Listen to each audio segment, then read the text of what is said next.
Welcome to Washington Today on C-SPAN Radio for Friday, August 4th, 2023. The Labor Department says the U.S. created 187,000 jobs in July, below expectations, but the unemployment rate fell from 3.6% to 3.5%, and wage growth is faster than inflation. Coming up, reaction from Vice President Kamala Harris, plus from the President of the Federal Reserve Bank of Atlanta and the CEO of the NASDAQ Stock Exchange. And we'll talk with the Hill's business reporter, Taylor Giorno. A Florida congressman leads a bipartisan delegation to tour the Majorie Stoneman Douglas High School, site of the deadly mass shooting 5 years ago, just before the building is being torn down. In the 2024 presidential campaign, Republican candidate Tim Scott visits the southern border in Yuma, Arizona, and Republican candidate Christie travels to Ukraine. And Supreme Court Justice Elena Kagan says that Congress does have the power to legislate the ethics of the Supreme Court. And the justices have been discussing adopting an ethics code of their own, but there's no agreement yet on how to proceed. The job market has cooled over the summer, writes the Associated Press, but it's still strong enough to defy predictions that higher interest rates would tip the United States into recession. U.S. employers added 187,000 jobs last month, fewer than expected, but the unemployment rate dipped to 3.5%, and a sign that the job market remains resilient. That from AP. Vice President Kamala Harris spoke about this during a visit today to the Congress Heights neighborhood of southeast Washington, D.C., to announce new federal grants for organizations that help underserved entrepreneurs grow and scale small businesses. And as today's jobs numbers make clear, Bidenomics is working. Last month, we created 187,000 new jobs. That means today, go ahead and clap.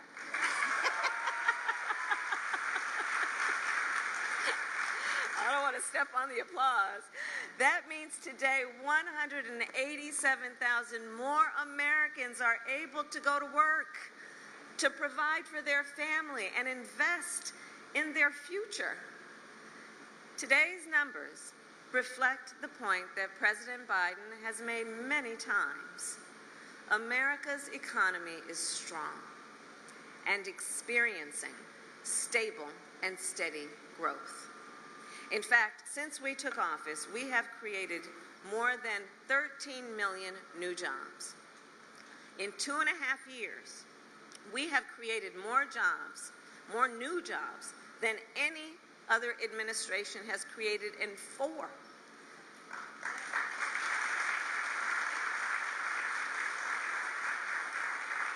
Today, the unemployment rate is near its lowest level in over half a century. Wages are up. Inflation has fallen 12 months in a row.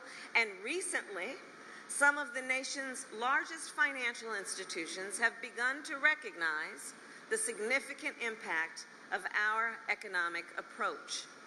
Morgan Stanley increased their expectations for economic growth, as did Bank of America. And unlike economic recoveries in the past, this growth is not only being felt on Wall Street, but more importantly, it is being felt on Main Street, especially by people who start and own small businesses. Vice President Kamala Harris in Washington, D.C. For a closer look at the July jobs report, joining us on the phone is Taylor Giorno, business and lobbying reporter for The Hill. Thanks for being with us. There were a lot of headlines today saying this jobs report shows a slowdown. And then there are others that refer to it as a solid jobs report. How would you categorize it? Yeah, so it's a little bit of both. The U.S. added about 187,000 jobs in July. That's slightly below the 200,000 that was expected. But to be fair to the Fed, there's a plus or minus of 120,000. The Fed was looking to see a cooling in the labor market. You know, the labor market has been so hot. Employers have been adding jobs, trying to attract workers with high wages. And the number of job openings has really come down. But the reason people are saying that the jobs report is strong is twofold. One, unemployment is also very low. On the latest jobs report, it was 3.5%, which is just above the lowest level since in decades, basically. And wage growth also remains strong. So while there's less hiring in the labor market right now. It's strong because the Fed's been able to sort of cool that, but not really cut into some of those wage gains or put people out of work. What does that mean for the Federal Reserve's fight against inflation going forward? They won't say.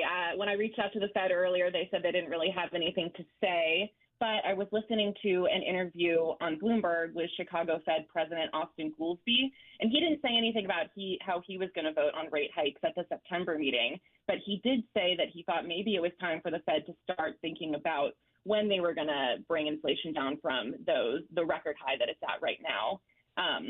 But now they are still currently trying to, as he puts it, quote unquote, Johnny Cash this thing and walk the line between bringing down consumer prices and not triggering a recession.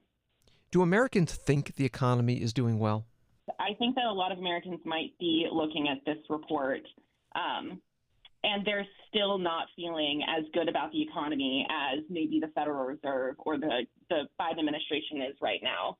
A CNN poll found that about 51% of Americans still think that the economy is in a downturn and that conditions are continuing to worsen, even as the Federal Reserve said at the meeting last month that they were no longer forecasting a recession. We're talking with Taylor Giorno of The Hill. There's been a lot of focus on the wage growth in this report, that it's a little bit above inflation. What does that mean in the long term? It means that high inflation that we've been seeing is not really, hopefully, going to be eating into Americans' paychecks anymore. Wage growth has been pretty hot, but inflation has been even hotter. It peaked at about 9.1% last year, but it dropped to 3% year over year in June. And for the first time really since March 2021, we saw wages grow faster than inflation. So that means hopefully that there will be more money coming in and people won't have to pay as much for the goods that they're trying to buy. Is the COVID-inspired recession over? I think the jury's still out on that one. The Fed is really pushing to bring inflation down to their 2% target. Like I said, it's still hovering around 3%. And I don't think that they're ready to say that they're out of the woods yet. Last month, Powell said there's still a long way to go. But it's definitely going to be a centerpiece when we head into 2024. You know, Democrats in Washington are really touting this strong jobs report as a win for Bidenomics, but Republicans criticized it for coming in below expectations. And the RNC chair said that it was a reason to vote for Republicans in 2024. Taylor Giorno, business and lobbying reporter for The Hill. Find her stories at thehill.com and on Twitter, formerly Twitter, now X, at Taylor Giorno _. Thank you very much. Thank you for having me. President of the Federal Reserve Bank of Atlanta, Raphael Bostic, was interviewed on Bloomberg TV today at a conference at the Aspen Institute in Aspen, Colorado, about the July jobs report from the Labor Department and the increase in average wages and what that means for the future of interest rates. They actually came in pretty much as I expected. You know, I've expected the economy to slow down in a fairly orderly way, and this number, the 187, comes in continuing that pace.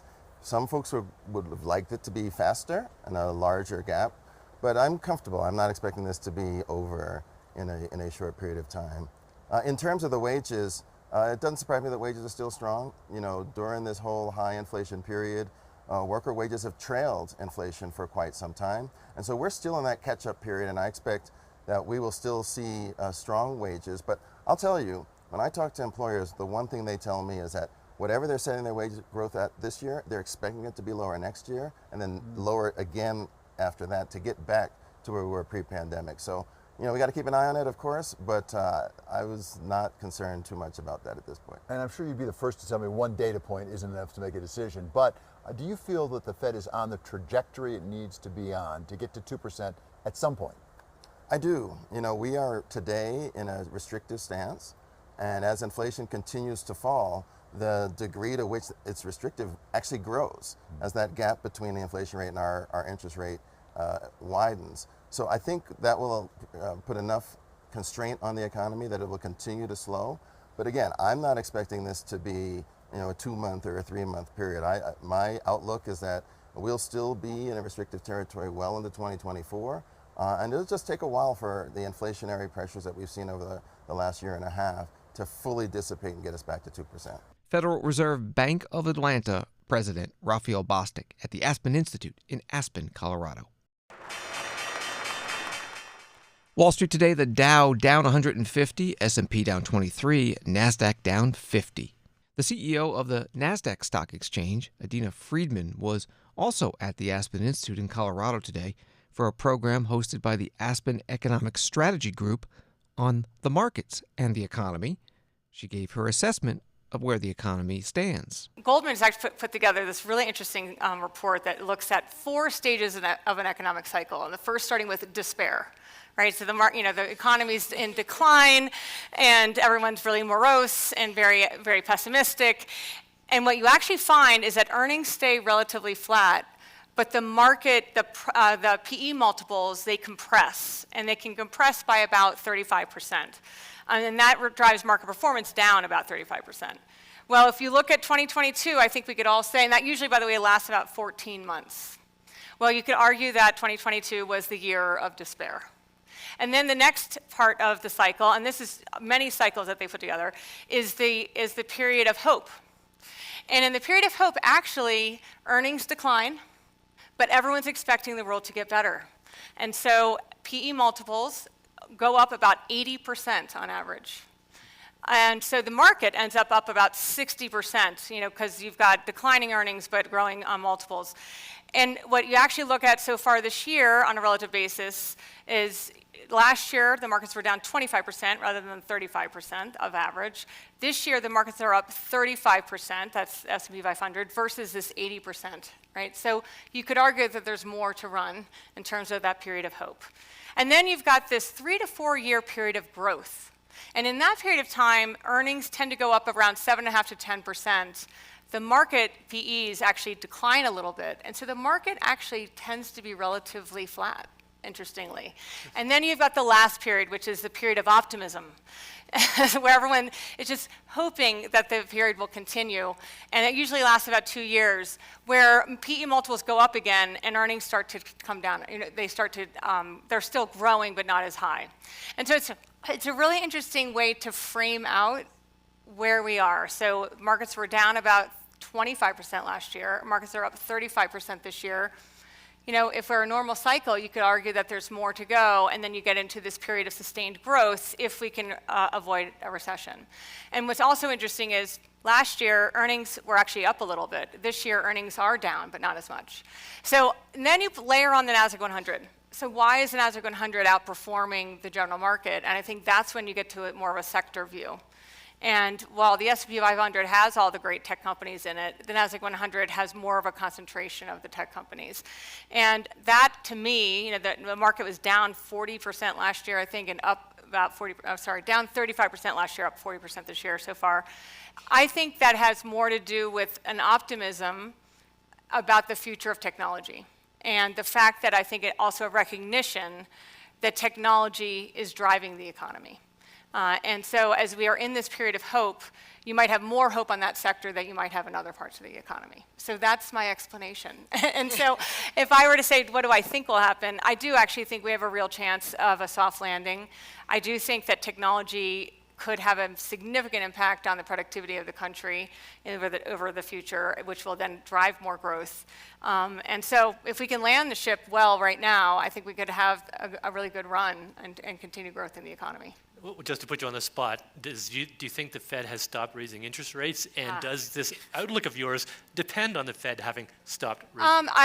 I actually happen to be on the board of the New York Fed, so okay. I had to, so I can't answer that question. But just not speaking on behalf of the Fed. Yeah, so I can speak on behalf of NASDAQ. I'll speak on behalf of, or on behalf of Adina Friedman. I actually would say that I think that we are certainly near peak rates, if not at peak rates. And what they're really looking for is, a continuation of the trend on downward inflation. Some, change. I think they'd be thrilled if they could continue to see this kind of job growth while inflation continues to decline. Obviously, wage growth is one of the biggest determinants of that.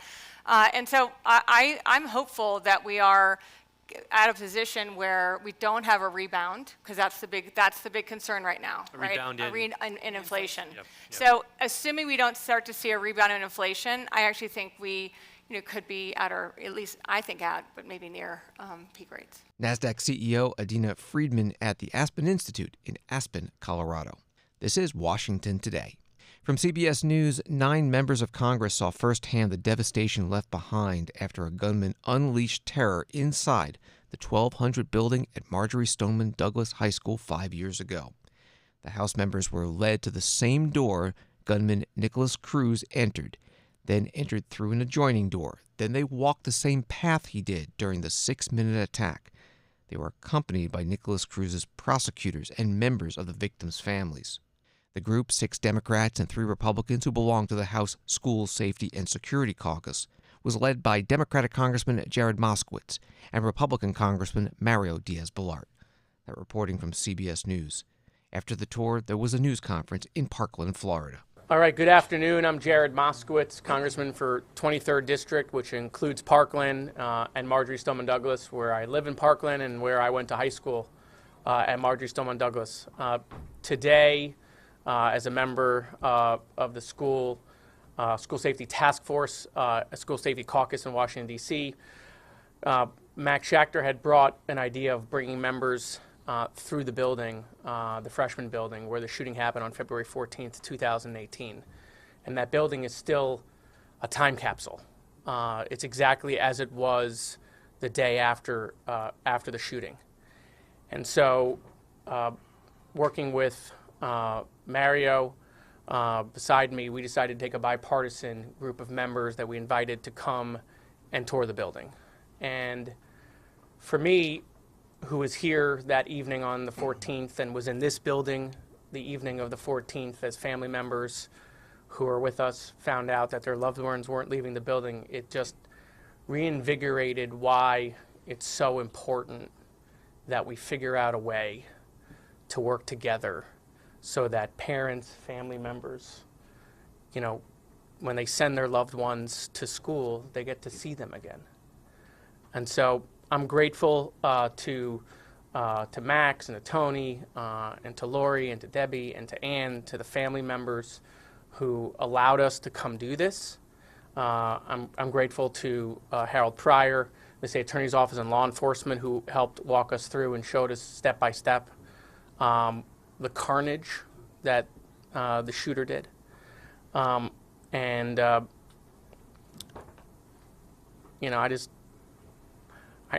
know we can figure out a way to make sure that other families don't become part of this exclusive club that these parents were involuntarily drafted into and have now crisscrossed the country. These families have crisscrossed the country to try to make sure that other families don't go through what they go through. Congressman Jared Moskowitz, Democrat from Florida, in Parkland after the bipartisan congressional delegation tour of the school building where 5 years ago, a 19-year-old former student shot and killed 17 people and injured 17 more.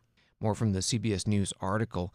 Few have been inside the 3-story building since the Valentine's Day 2018 shooting. The structure looms over the campus, locked behind a chain-link fence for use as evidence in last year's penalty trial for the shooter. There is broken glass on the floor, along with wilted roses, deflated balloons, and discarded gifts. Open textbooks and laptop computers remain on students' desks, at least those that weren't toppled during the chaos. That from CBS News. A federal appeals court late Thursday allowed a rule restricting asylum at the U.S.-Mexico border to stay in place for now. The rule requires those seeking asylum except unaccompanied children to apply online or first seek protection in a country they are traveling through. NBC News describes the 2-1 decision of the 9th U.S. Circuit Court of Appeals panel as a major win for the Biden administration, which had argued that the rule was integral to its effort to maintain order along the U.S.-Mexico border. Senator Tim Scott, Republican of South Carolina, made his first trip to the southern border today as a 2024 presidential candidate. In Yuma, Arizona, he met with law enforcement and community leaders, and his campaign says Americans who have lost their children to fentanyl overdoses and he promised to get rid of the Biden administration's CBP-1 app, put in place 1,000 more immigration judges, and finish the border wall started by former President Trump. So thank you all for taking the time to be here and have a serious conversation about one of the most important issues our nation faces that we still have unresolved, frankly. I was at the border in 2019, and the thing that's changed the most is Joe Biden is coming into office has allowed for more than 6 million folks to cross our border illegally. And perhaps equally as important is the 70,000 Americans who have lost their lives to fentanyl. I will say that earlier this year, a very good friend of mine, Alan Shaw, who's a business school dean at the College of Charleston for a number of years when I was on the board of the business school, lost his son this year, 27-year-old namesake Alan Shaw, because of fentanyl. Devastation. So the importance of building a wall, finishing the wall, using the available technology to surveil our border to stop the flow of fentanyl across our border. Really important. Crushing the Mexican drug cartels, absolutely essential. As President of the United States, I would sign the legislation I created that would freeze the assets of the Mexican cartels. We have the power to do that, and frankly, it's good news. My bill has been passed through the Senate, and hopefully will become law before this year is over. And then focusing on trying to find a way to bring more Border Patrol agents to our border by eliminating the 87,000 IRS agents as a part of the Inflation Reduction Act. I would be helpful to using those resources to provide more security on our border. I had good conversations this morning about the impact that Yuma has from a farming perspective and providing the lettuce that we see around the country, particularly, I think it was from Thanksgiving to Christmas. Is that 93%? Is that right? Easter. Yeah, I knew that was too short of a period of time. 4 weeks.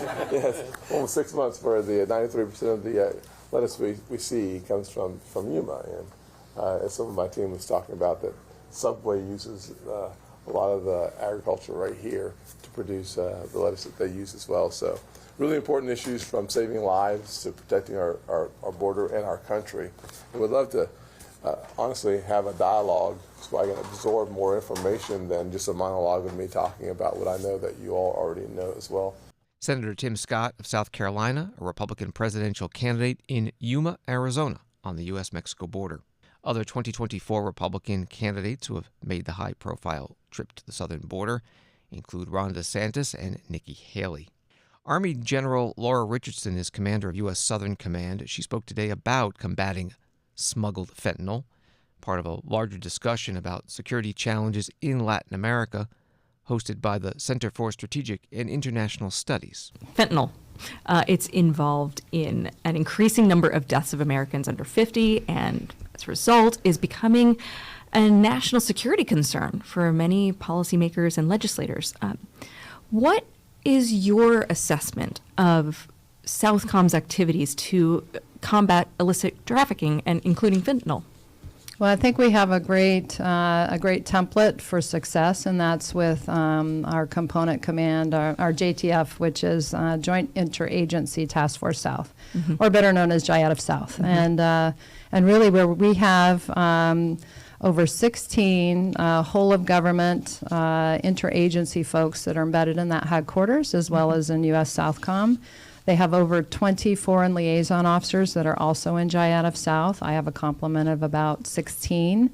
And really, when you get that synergy together to work right there in operations and be able to, we do the detection and monitoring of illicit traffic, drug trafficking heading to the United States. And so, and then we turn that information over to law enforcement and or partner nations. And so, our partner nations in the hemisphere are able to, their percentages of interdictions and disruptions have gone up in this past year, 76%. Really? So if we can see it, they can't see everything, but if we can point to where there is activity and where they can make a finish on a law enforcement for a disruption or interdiction, they absolutely go after it. And so, but I think we have the template for that, the fentanyl crisis, and certainly in the hemisphere that I have, cocaine.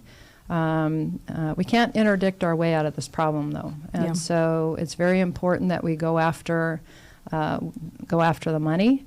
All of those things that contribute, that whole of government process that follows the money, and they're able to go after the drug labs as well. It's really important, because if you're just getting the little semi-submersible that has, it has some kilograms of cocaine on it, maybe some marijuana, but the thing is that's not going to stop the problem. You got to get after the bigger things, and that's exactly what we're doing.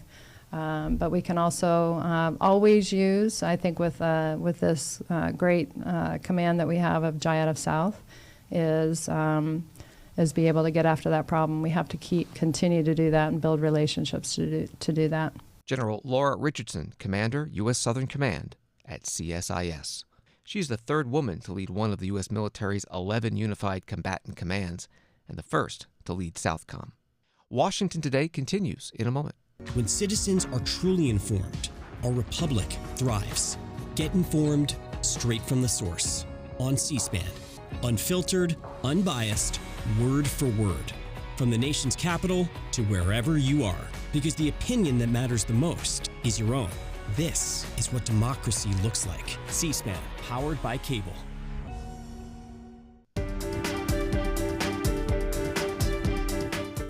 Welcome back to Washington Today, which you can get as a podcast on the C-SPAN Now mobile app and wherever you find your podcasts.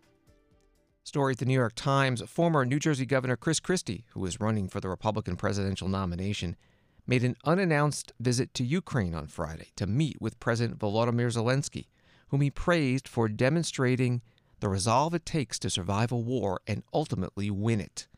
Mr. Christie is the second 2024 Republican hopeful to visit Mr. Zelensky in Kyiv, signaling his support for Ukraine in a war that has divided the Republican candidates and Republican voters. Former Vice President Mike Pence traveled to Ukraine in June. That from the New York Times. President Zelensky and Chris Christie spoke before their meeting. Thank you very much. Thank you. Thank you for coming in. It's a very good message and signal that you began your coming to Ukraine from Bucha. Thank you so much. Yeah. And I want to thank to you and to your to friends and to Congress, and we are very thankful for bipartisan support. It's very important for us. We are very thankful administration and President Biden. It's very important that all the country, all the Americans are on the right side, on the side of truth, democracy, and victory of Ukraine, and you all always together in this unity support Ukraine. It's very important. Thank you for coming to Ukraine, and I think we can share some questions, some very important and sensitive details with the counteroffensive. We are thankful because you really would help us in strengthening us in this war, and it's important we understand that United States is the leader, the biggest support on the battlefield, the biggest support for our army, and also for financial sector, for budget, which is so important, sailors, for people, teachers, and doctors, everybody. This social support is very, very important. That's also frontline. Yeah. So we are very thankful, and you are very welcome. Well, I thank you. The biggest reason I came here was because I wanted to see it for myself, because then it will best enable me to go home and describe to people in detail the things that I've seen. I'm saying to the mayor of Bucha that there are still millions of Americans who, as I drive and travel around the country, still have Ukrainian flags outside their homes, hanging from their balconies. There will always be political arguments in America, as you know, as there are everywhere. But I believe that the overwhelming majority of the American people understand that we need to be with Ukraine on this fight. But there are political arguments, and I want us who support you to win those political arguments, because that means the support will be better, faster, and more significant. And so to be able to now say that I've been here and I've seen a number of different things that I think will really touch the American people in a significant way. And we are, for better or for worse, we have become a visual people. Reading something, doesn't do it anymore. For a lot of Americans, they need to see it in order to feel it and to understand it.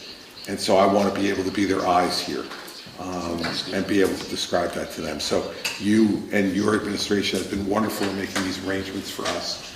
We've been treated extraordinarily well and made to feel very welcome, and also shown some very important things. So I thank you for your approval of that and your willingness to have us and host us here.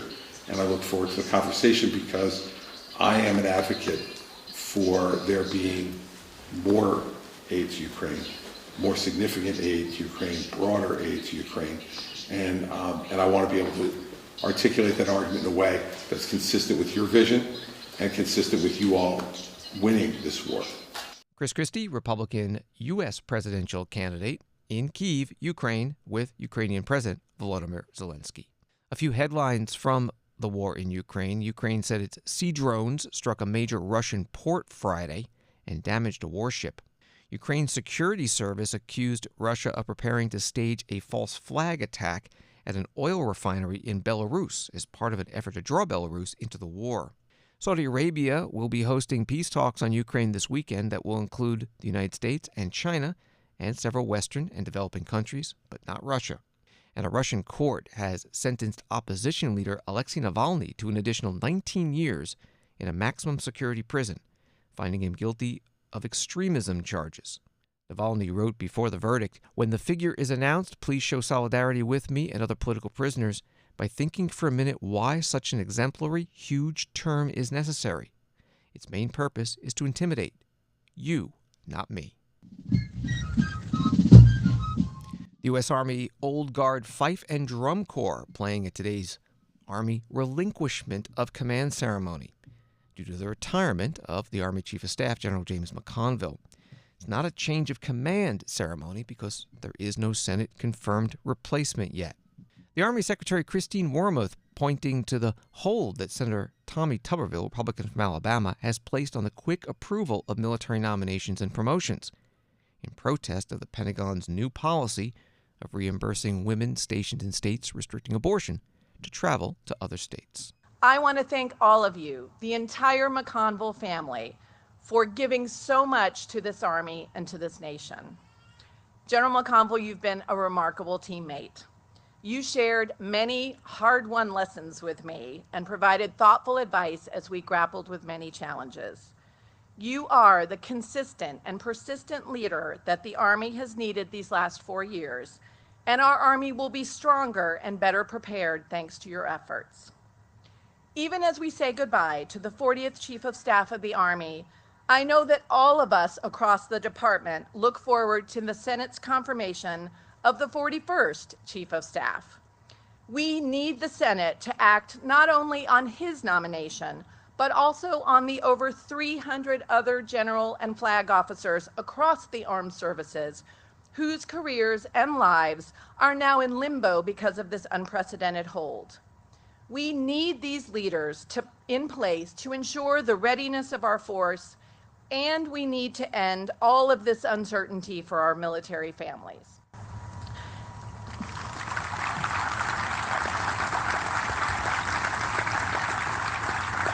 Army Secretary Christine Wormuth at today's ceremony at Joint Base Meyer-Henderson Hall in Arlington, Virginia. General Randy George, the Army Vice Chief of Staff, has been nominated by President Biden to be the next Chief of Staff and will serve in an acting capacity until confirmed by the Senate. A story from CNN, Secretary of Defense Lloyd Austin has issued guidance to the military workforce for the first time about how Pentagon leadership roles will likely need to be reshuffled as a result of Republican Senator Tommy Tuberville's hold on military confirmations. In a memo dated August 2nd and obtained by CNN, Secretary Austin wrote that the unprecedented across-the-board hold is having a cascading effect, increasingly hindering the normal operations of this department and undermining both our military readiness and our national security.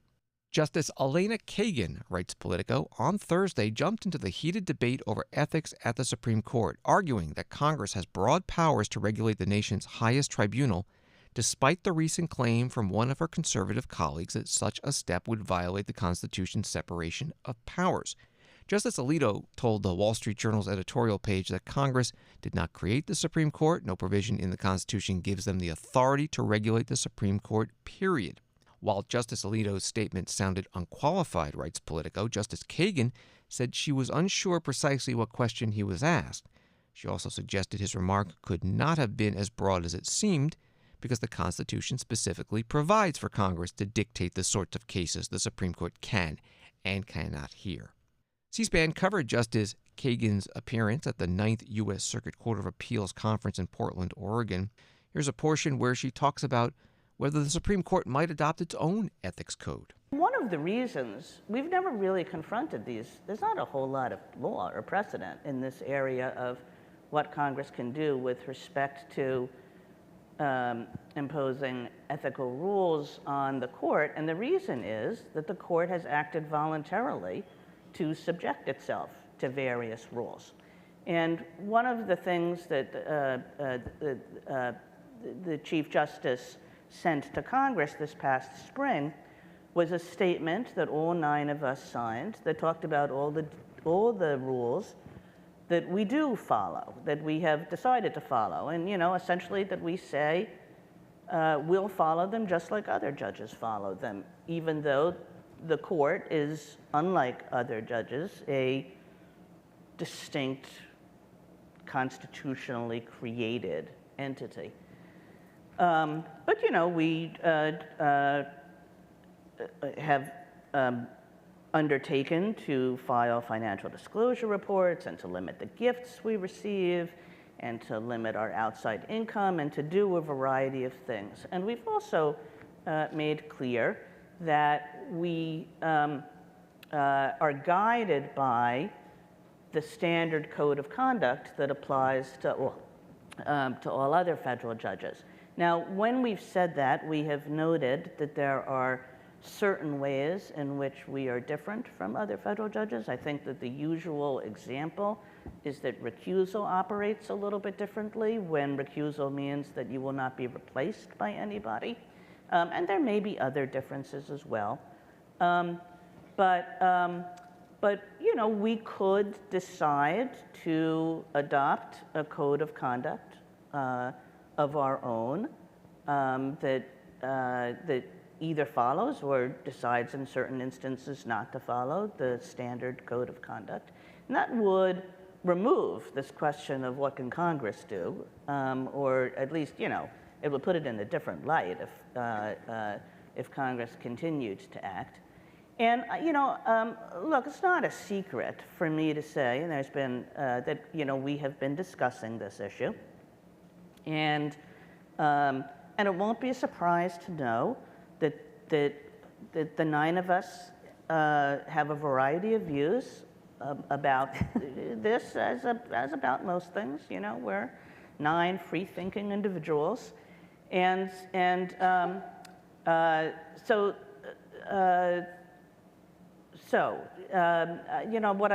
what the Chief Justice said most recently, and I want actually not to get out in front of the Chief Justice on this issue. But he said most recently, I was there. He was accepting a great award from the ALI, a deserved award, the Henry Friendly Award.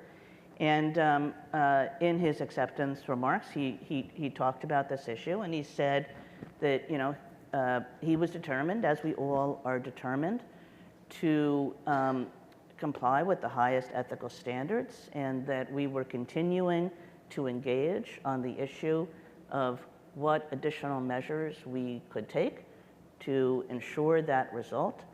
And so we are, and so we will. And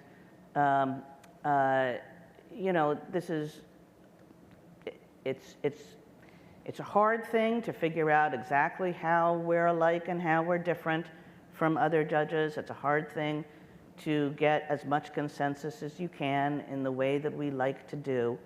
But I hope that we will make some progress in this area of the kind that the Chief Justice talked about, and maybe put the question of what can Congress do or what can Congress not do, maybe take that out of play. Supreme Court Justice Elena Kagan at the 9th U.S. Circuit Court of Appeals Conference in Portland, Oregon, Thursday night. CNN reporting that the Senate Judiciary Committee passed a bill last month meant to force the Supreme Court to adopt a stronger ethics policy. But it's unlikely to garner the necessary votes before the full Senate and will be a dead letter before the Republican-led House of Representatives. Thanks for listening to Washington Today. Sign up for C-SPAN's evening newsletter word for word to get the stories Washington is talking about sent to your inbox every day.